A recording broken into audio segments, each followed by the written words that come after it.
Hello, everybody. Welcome back to the Glory Glory Man United podcast. I'm your host, as always, Kyle Quinn, and joining me today is Jay from Stretford Paddock, and we're going to discuss United's embarrassing exit from Europe with 4 defeats from 6 games, um, and our worst display in our Champions League history, and went out with a whimper against Bayern, barely creating a chance. Looked better defensively, but didn't really create much, which is total opposite to the rest of the Champions League game. So, what did you make of it, Jay? Good to see you again, bro. Like new intro. I was like that Garnacho goal feels like a different season, doesn't it now? It's a few games ago, and since then we've always had some bad results. But in terms of the performance last night against Bayern Munich, it was so disappointing because listen, we knew it was going to be difficult. You've got to beat Bayern Munich. You've got to hope that Copenhagen and Galatasaray draw. But regardless of that, how difficult it was going to be to stay in the Champions League, you can still stay in the Europa or stay in Europe by qualifying for the Europa League, finishing third, and getting that second win in your group stages, which should be not even a bare minimum. That's below bare minimum, really, to get 2 wins in the Champions League group. I expect much better from Manchester United, and to not even manage that is just unforgivable. And the way that Manchester United went about it yesterday just confused me, especially that second half. I thought the first half was okay. I think you look at it, and I remember at halftime, I was at the game thinking, this isn't that bad, this actually. 0-0 at halftime, you can live with. Go out in the second half, win the game, get on the front foot, get at him. And we didn't. They came at us more than we came at them. And they didn't need a win. They were already through. And yet it felt like they were the team that was chasing the win. And once they got that goal, we didn't really offer anything. We didn't really look like getting back into the game. And that's the most deflating thing from Manchester United point of view. Far too often this season, teams have come to Old Trafford. And I know we've had bad results away from home, but I'm talking specifically at Old Trafford, and just got a win without almost getting out of second gear. Seriously. Without dominating, without working like madmen and just sort of battling and fighting. They've almost just sauntered to it at times. And Bayern Munich, they've got quality all over the pitch, not just Harry Kane, but some of the other players they've got as well. So it's going to be difficult. You've got to be up for it. And I think United weren't terrible. I'm not saying that was one of the worst performances I've seen from Manchester United, but I don't agree with the manager who said it was a very good performance. I don't think it was. I certainly don't think it was good enough. We should have been up for that yesterday. Bayern Munich have just been beaten off 5-1 off Eintracht Frankfurt. They're not unbeatable. You can beat them, and we could have beat them, and we should have beat them at Old Trafford. We beat everyone at Old Trafford practically last season. And this season at Old Trafford in particular, some of the results have been just awful. Yeah, in previous games against Copenhagen and Galatasaray and the away game against Bayern, we had no issue scoring goals. It was at the back that was the trouble.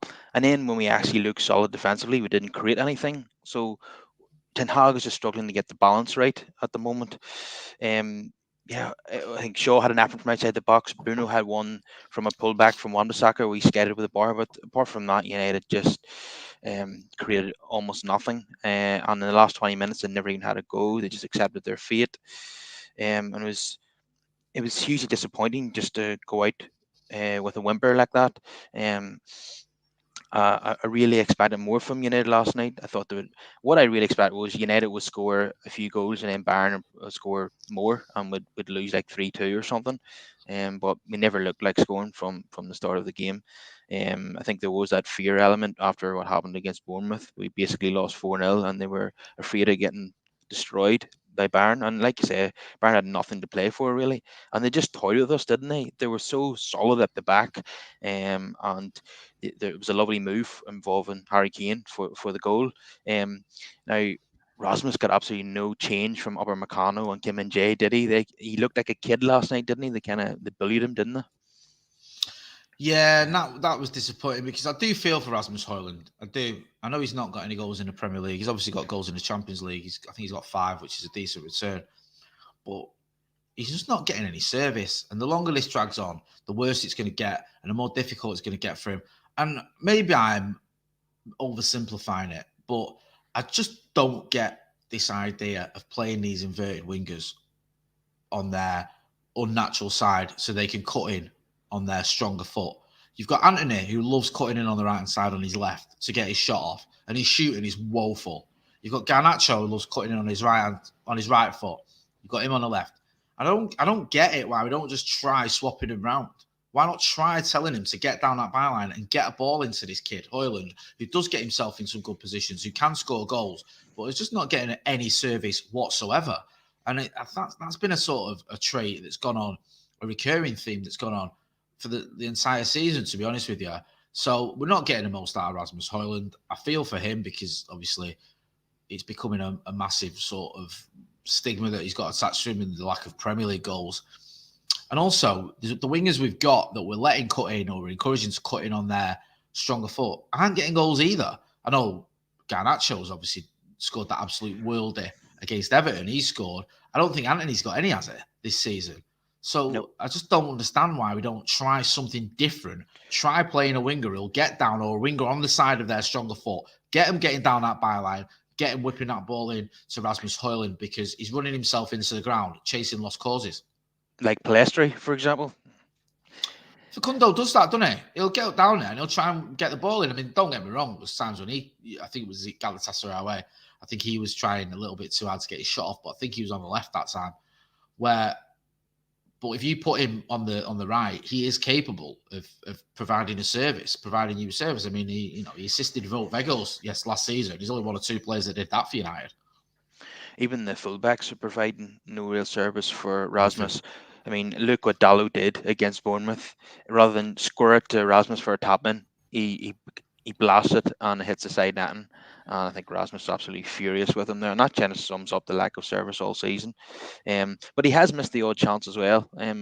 But we have to admit that he's a development signing, and he should never have been our first choice anyway this season. We didn't get an experienced striker that we needed, and the ideal signing was the guy at the opposite end of the pitch last night. If only we'd have got him. He's probably thankful that he never joined United now. uh, Yeah, let's be honest. 100%. You would be, wouldn't you? I mean, listen, I love Manchester United. I know we both do, but if you look at the two clubs, you look at the two teams, you're probably thinking one club's got a chance of winning the Champions League. The other one's not even in Europe. And look at the service that he's getting at Bayern Munich, and look at what he would have been getting at Manchester United. I'm not saying all Manchester United players are bad because they're not, and let's not start pretending. But this season, it has been woeful. And this season, like you pointed out, with the fullbacks, like the wingers, there's no service there. There really isn't, and it's just unacceptable. We've got to fix this problem, and we've got to fix it quick because we have got some tough games coming up. Not just Liverpool, which is sort of almost the. It can go wrong if you get battered, but if you lose, say that game 2-0, no one's going to lose. I don't think too many people are going to be surprised by that. So the sort of saving grace there is if you don't get battered, if it's just a loss, people might go, okay, it's Liverpool at Anfield. It's one of the toughest games in the world. You can accept that. But then you've got West Ham away. That's a tough game. If you lose that one, if you then lose Villa at home on Boxing Day, because Villa are flying, then all of a sudden, that could be the end game for Eric Ten Hag, because those are games that the West Ham game, the Villa game in particular, you'd be looking to get something out of. Yeah, we've lost the first game in a very, very difficult period. Even away to West Ham, that's going to be a tough game. We've struggled there. We've won a couple of games there, but we have lost a few of those away games at West Ham since they moved to the London Stadium as well. And the way we're playing, any game is difficult, really. Now I'll get on to Liverpool in a second, but yeah, I seen a stat there this week that United have not a forward player has not scored for United since May, and that was Jadon Sancho, ironically, and that is shockingly poor. I know, I mean, at Old Trafford, that is. I meant to say that in a home game at Old Trafford in the Premier League, the last time a forward scored for United was Jadon Sancho back in May 2023. Which we wouldn't have believed that if you told us in May. They'll be sitting here in December saying that, but it really is shocking. Now, last night we picked up a couple of injuries too, with Luke Shaw and Maguire going off, just to make it even harder at Anfield, and Bruno is suspended. This game really is looking like it could be another 7, and I know I hate saying that, but I'm being realistic. I could see United conceding early here, and then another one soon after, and then the floodgates will open. And we know what a cauldron it is for United. It's Liverpool's cup final. United coming to Anfield. These United players are in a really bad run of form. They don't look up for it. The manager looks out of ideas. And do you think Ten Hag could survive another Super 7 at Anfield? No, No, I don't think he could. I'd be very surprised if it was that. Let's not kid ourselves. That was an anomaly, that result. And I might eat my words here. But that was one where everything went in, didn't it? I think they had only had about 8 shots and 7 went in. So United losing 7 goals by 7 goals is almost unheard of. But it could be a 4 or 5-0. I don't think that's beyond the realms of possibility. And that's the deflating thing, and that's the worrying thing, is that even post Alex Ferguson, you go to Anfield, you think we've got a chance. We've had some results there. We've had results, look at under Louis Van Gaal in particular. We had a few results, a couple of results, I should say. But now it's like, it's not just are we going to lose? It's are we going to lose badly? And that just sort of tells you where we're at. And like you were saying, we can see that early goal. What happened last season is going to be in the back of the minds of the players, and also what's happened this season. We can see the early goals, and we have a knack of capitulating completely. And that is really, really troubling. And that is something that we've got to be wary of, especially with the amount of players we've got missing as well. No Casemiro, no Luke Shaw, no Harry Maguire now, who's become a player that's a big one for us. No Martinez. I think Mount might be still out. I think Eriksen's still out. I think Martial and Rashford, people may argue you wouldn't have them in the team at the moment anyway, but they're still out, so they're not even an option. I mean, the injuries are thick and fast. It's the stars are Yeah, lining up against us. at the moment, it looks like the back four on Sunday will be Wan-Bissaka, Varane, Evans, and Dallo up against Mo Salah at left back. So it's looking pretty grim, I must say. And they will enjoy, taking us apart. But it's got to the point where I'm not even going to be raging on Sunday when all the goals go in for Liverpool, because I'm just expecting it. I know it's coming, and it's almost kind of apathy at this point. Um, Yeah, I just hope that it doesn't turn out that way, but it's difficult to see any other results. I mean, our last two games at Anfield is an aggregate score of 11-0. I don't think we've actually won there since Van Gaal was in charge when Rooney scored. It was a 1-0 win, January 2016. That's a long, long time ago. Um, if you remember, under Mourinho and under Fergie for many years, when we went to Anfield, it was about keeping a clean sheet, maybe playing 4-5-1 and looking to nick one from a set piece or from a counter attack, which we done. Look, how many times did we win 1-0 at Anfield under Fergie? Um, there was a time actually in the 90s, I think, wasn't it when Pallister scored two headers and Beckham scored a free kick? I think we scored three times from a set piece. Um, but Yeah, I think so. Yeah, I think you're right. Yeah, yeah, we all remember when Tevez scored. It's my 18th birthday actually when Tevez scored the winner at Anfield. yeah. There was the O'Shea. John O'Shea one. There was the Tevez one. There's been a couple of 1-0s there. I think was there a Fellaini one under Van Gaal or a Rooney one? I can't remember. Yeah, We've it had was two Rooney ones 2005 on 2016. Yeah. right. Thank you. Sorry, my memory is terrible. Some of these games even I've been at and I can't remember what happened. Um, Forlan, of course, 2-1. For Diego, exactly. So yeah, I think But yeah, that it's one doesn't of look like those. Yeah. happening this weekend, if I'm being No, honest. I couldn't, even if we did play a defensive system, which Ten Hag never does, I couldn't see us being disciplined enough, to keep them out for 90 minutes. But you probably should play for damage limitation to, because if we play Ten Hag's usual kind of style and formation, I think we'll just get cut open. I think we're playing McTominay in midfield because he offers us a goal. He's our top goal scorer, but I don't think he's a particularly great midfielder. I don't think he's there's very few forward passes. He doesn't protect the back four very well. He doesn't win many tackles. Usually just gives fouls away. I don't see him. Amrabat has been improving slightly lately, but it's there's a massive hole in our midfield without the likes of Casemiro and Eriksen there. And I'm the manager from the start of the season. Adapted a new approach with getting midfielders, pressing like Mason Mount and Bruno Fernandes. Then that's where all those bad results started back in August, and we hadn't really recovered. Where teams are just cutting right through us so easily. You seen Casemiro getting isolated by all these runners, and then all of a sudden we were on our back four was under severe pressure, and we are conceding goals, and we haven't really. recovered from that. August started off really badly, and what are we now on 12 defeats? I seen a stat that uh, out of the top five leagues in Europe, of which there are 96 teams, only three teams have lost more games than us. That's Almira in La Liga, Union Berlin in Germany, and Burnley in the Premier League are the only three teams in Europe to have lost more games than us this season. Shocking, isn't it? Yeah, it is when you start naming it like that, and it's like the records and all the records we're speaking about, not just losing all those games, which is woeful in itself, the nature of some of those defeats, the teams that they come against as well, the fact we haven't turned up, the fact that these are teams that we should be beating a lot of the time. You can stomach certain results. You go, okay, you go away to Spurs or Arsenal, and that's difficult. And, the Arsenal game in particular was a close one. But then you look at losing at home to Crystal Palace, losing at home to Brighton, losing at home to Bournemouth, losing at home to Newcastle in the Carabao Cup. I mean, it's just unacceptable to keep losing to these teams, especially at Old Trafford. It's just, yeah, it's just wrong. Yeah, we could lose if we lose badly on Sunday and then lose to West Ham, which is possible. And Villa, we know how well they're doing at the moment. They could easily rock up at Old Trafford and win. I mean, how much the manager seems to still have a lot of support because the fans are sick of sacking managers and keeping the players that got the manager sacked.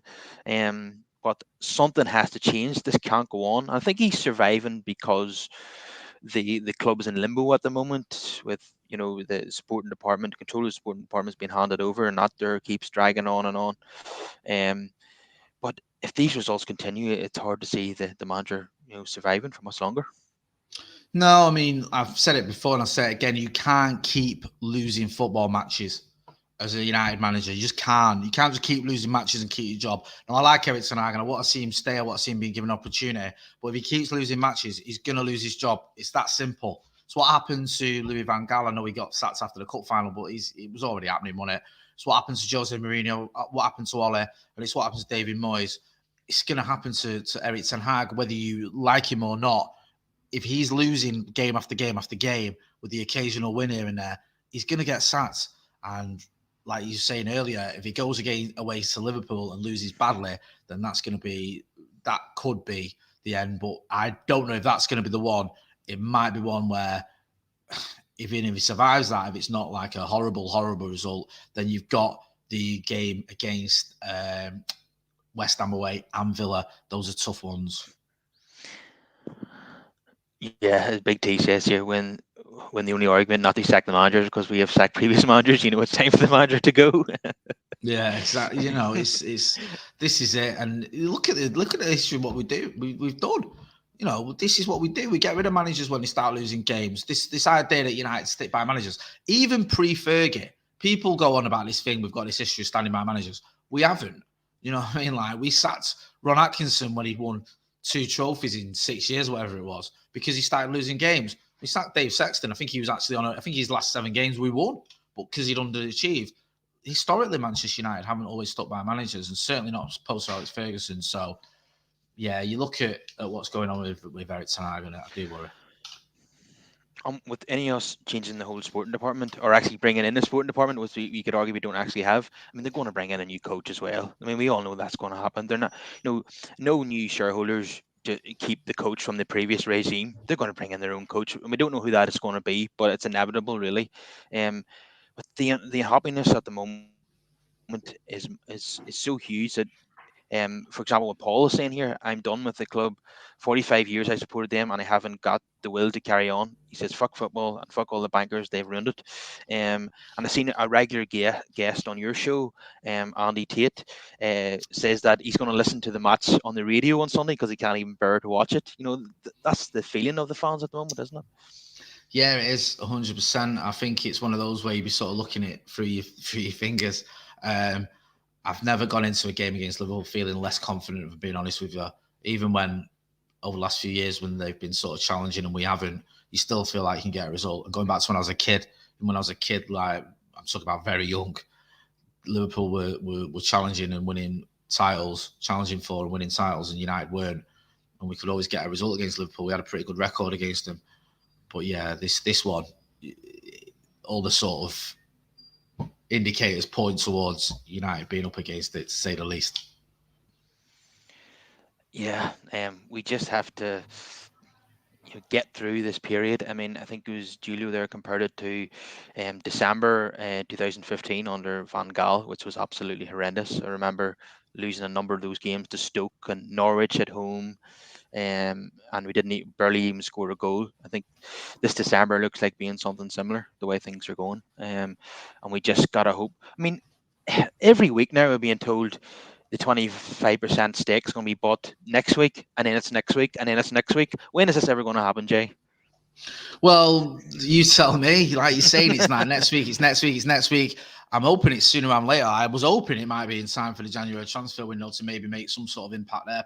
Potentially, that's not going to happen, is it?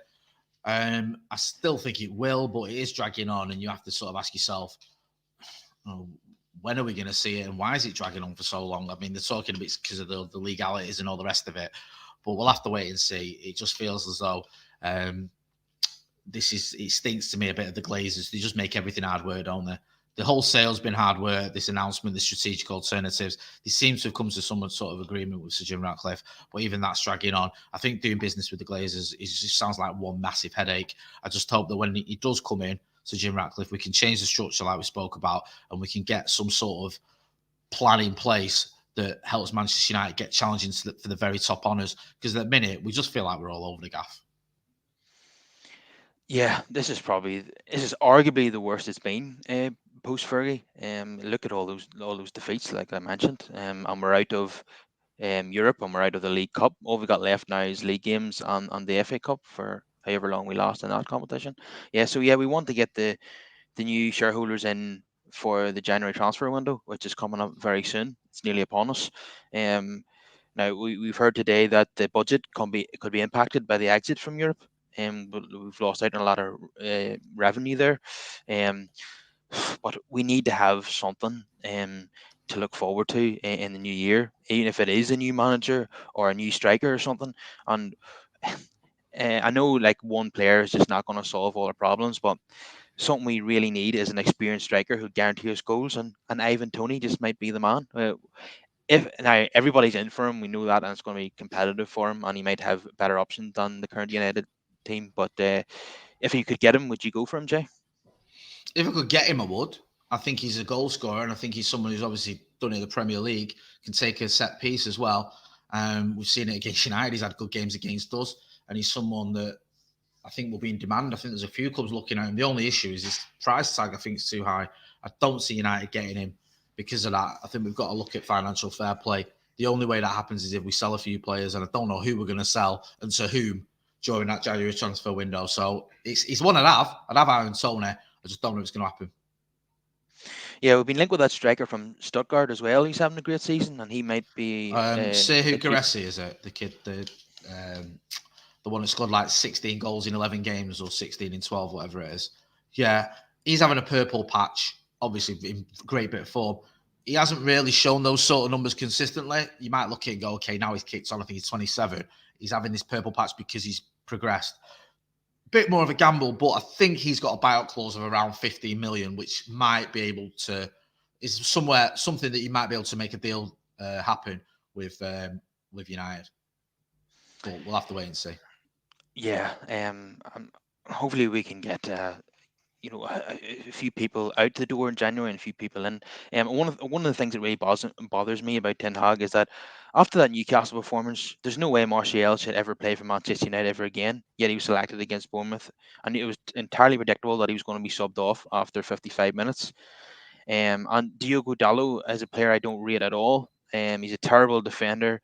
Going forward, his crosses are quite often aimless. And he was very selfish act from himself, not to score to Hoyland against Bournemouth. So he really, really frustrates me. But Ten Hag loves him. Give him a 5-year contract. He plays on the right. He plays on the left. Even if Wan-Bissaka is playing, he finds a place for him in the team. So I don't understand why the manager loves Dallo and Martial so much. It's just one of the two really baffling selections that he always makes, and I don't know. His substitutions are very questionable as well. Yeah, so Ten Hag's not blameless, is he? No, he isn't. Like, look, he spent money. He has. He wanted Anthony. He's not worked out. He spent a lot of money on him, and now we could have got him for cheaper, but we sort of waited and then ended up overspending on him. But he looks at that player. He saw that player got 8 goals and 4 assists in his last season at Ajax. He knew that player very well and he wanted to bring him in. And for me, he's been woeful. One or two other signings as well, a little bit questionable. Mason Mount, again, did we really need to go for him for 60 odd million quid? I know he's been injured, but you look at it and you go, okay, we spent 70 million on Rasmus Højlund. We spent 60 million on Mason Mount. Could we have spent the money on Mount on another striker because we only bought one striker in? Did we really need another player who plays in a similar position to Bruno or Christian Eriksen? I mean, it's not like Ten Hag can look at this and go, I'm completely blameless here. It's all injuries. It's all me not being back properly in the transfer market. Because whilst I think the Glazers have been terrible owners, I think Erik Ten Hag has had money to spend. And it's our money, by the way. It's not the Glazers' money. But I don't think he spent all of it in a way that's really helped him. Yeah, I mean, look at the marquee signings of Onana and Anthony, a combined 130 million, and they both look like terrible signings at the moment. Although we'll give Onana at least to the end of the season to prove himself, but Ten Hag might not be here at the end of the season. I tell you what, I can't see the new manager, wanting Anthony. I think he'll be joining Ten Hag out the door. I think if Ten Hag goes, I just can't.